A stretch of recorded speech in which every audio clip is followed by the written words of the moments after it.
सभी चैप्टर्स पे बराबर टाइम दिया होगा और जब वहां पर आपको ये लगने लगा कि आपकी एक्टिंग अब अच्छी होती जा रही है तभी आप इस चैप्टर पे पहुंचेंगे। मैं शुरू से ही आपसे एक ही रिक्वेस्ट कर रहा हूं कि इसमें जल्दबाजी ना करें। जितना आप धीरे चलेंगे आप देखेंगे कि आपकी परफॉर्मेंस अच्छी हो रही है, क्योंकि क्या होता है बार बार प्रैक्टिस करने से वो चीजें पक्की हो जाती है। तो पक्की हो जाती है तो अगली चीज समझने में आसानी होती है। लेकिन पुराना चैप्टर ही कच्चा है और हमने नए चैप्टर पे जंप कर दिया तो क्या होगा, आधा वो आधा ये और दोनों से परफॉर्मेंस खराब हो जाएगा। तो अगर नहीं करा अभी तक तो प्लीज पिछले चैप्टर्स को बहुत अच्छे से प्रैक्टिस कीजिए, उसके बाद इस चैप्टर की शुरुआत कीजिए। तो यह है चैप्टर नंबर 12 कि हम अपनी अभिनय क्षमता को और प्रभावी कैसे बनाएं। अब आप सोचेंगे कि हम लोग पिछले 2-3 स्टेप से यही काम कर रहे हैं, बिल्कुल, क्योंकि अब आप आ गए थोड़े से पॉलिशिंग स्टेज पे। अब आप इसको और भी बेस्ट बना सकते हैं। उसके लिए करना कुछ नहीं, जो हमने चैप्टर नंबर 10 में किया था गेट इनटू द कैरेक्टर, मतलब कि जोर जोर से बढ़ाना कैरेक्टर के बारे में, परिस्थिति के बारे में, और चैप्टर नंबर 11 में जो हमने किया था विजुअलाइजेशन, उनको मिला देना है उसके साथ परफॉर्मेंस। अगर ये 3 स्टेप एक साथ मिल जाएं तो आपकी परफॉर्मेंस एकदम पक्की परफॉर्मेंस हो जाती है, अद्भुत हो जाती है। कैसे आपको करना क्या है, जैसे ही आपने डायलॉग को याद कर लिया, बहुत अच्छे से याद हो गया, समझ में आ गया, उसके बाद आपको करना है गेट इनटू द कैरेक्टर। कम से कम 2-3-4 मिनट तक गेट इनटू द कैरेक्टर करते जाएं, परिस्थिति के बारे में, व्यक्ति के बारे में बड़बड़ाते जाएं, एक्सट्रीम लेवल पे जाएं उस इमोशन में, ठीक है। उसके बाद 3-4 मिनट के बाद आप फौरन विजुअलाइजेशन में बैठ जाइए और विजुअलाइज कीजिए अपनी परफॉर्मेंस को, फिर बारीक बारीक चीजों को नोटिस कीजिए, क्योंकि अभी आपने गेट इनटू द कैरेक्टर किया है, विजुअलाइजेशन और इजी हो जाएगा, क्योंकि आप उस इमोशन में तकरीबन आ ही चुके हैं। आपने खुद ही देखा था कि गेट इनटू द कैरेक्टर के बाद आपकी परफॉर्मेंस में एकदम से जंप आया, उसके बाद विजुअलाइज किया तो और ज्यादा जंप आया। अब अगर ये दोनों मिल जाएंगे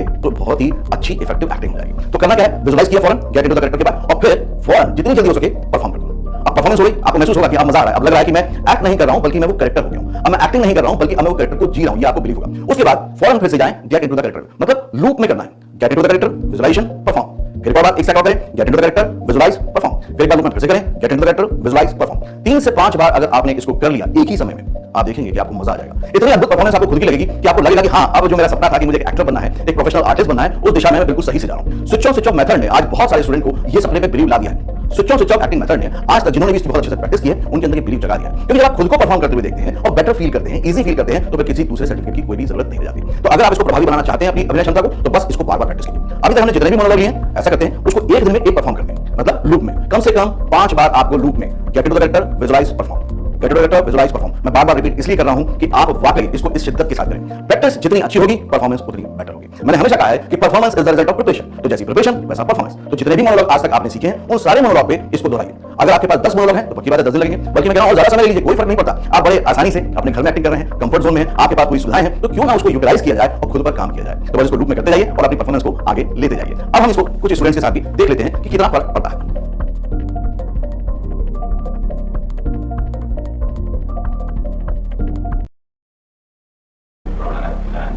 मैं कभी सोच भी नहीं सकती थी कि तुम इतने घटिया इंसान निकलोगे। मैंने तुम्हें हमेशा तुम पे भरोसा किया, बट मुझे कभी नहीं लगा था कि तुम मुझे धोखा दोगे। मैंने क्या क्या नहीं सोचा था हमारे बारे में, और तुम किसी और के साथ जाकर घुल खिला रहे हो मेरे पीठ पीछे।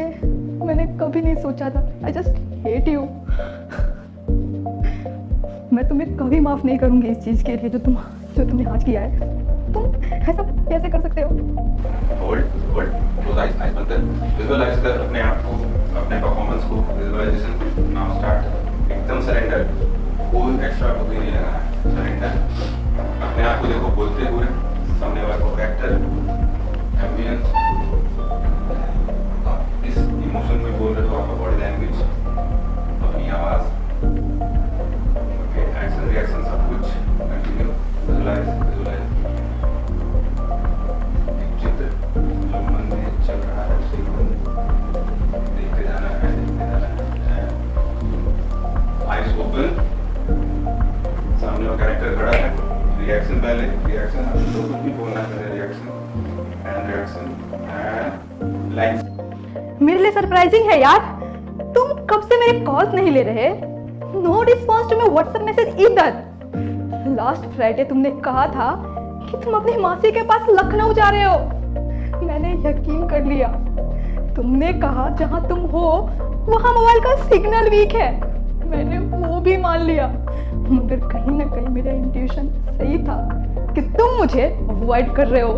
इसलिए प्रिटेंड ऐसे कर रहे थे जैसे मेरी आवाज तुम तक नहीं पहुंच रही, जबकि मुझे वहां पीछे से किसी लड़की की दबी हंसी साफ सुनाई दे रही थी। से उसका दीवाना हो गया। लूप में करते हैं तो परफॉर्मेंस और नेक्स्ट लेवल पे चली जाती है। आप भी इसी तरह से करें। अभी ये भी स्टूडेंट है, ये भी कर रहे हैं, ये भी परफेक्ट नहीं है, ये भी सीख ही रहे हैं। तो आप भी इनको देख के सीखिए। इनकी एक्टिंग से आप ये अंदाजा मत लगाइए कि अरे यार ये कर रहे हैं, मेरे को इसके साथ मैच करना, इसके जैसा करना, बिल्कुल नहीं। ये भी स्टूडेंट हैं, ये भी अभी कर रहे हैं, जैसे आप स्टूडेंट हैं आप भी कर रहे हैं। सबका सफर वही है कि एक बेस्ट एक्टर बनना है, और switch on switch off acting method उसमें आपकी पूरी तरह से हेल्प करेगा, लेकिन बस आपको पूरी ईमानदारी से, पूरी शिद्दत से करना है। एक चैप्टर को एक बार में करना है, पूरा समय देना है, और तभी नेक्स्ट चैप्टर पे मूव करना है। All the best.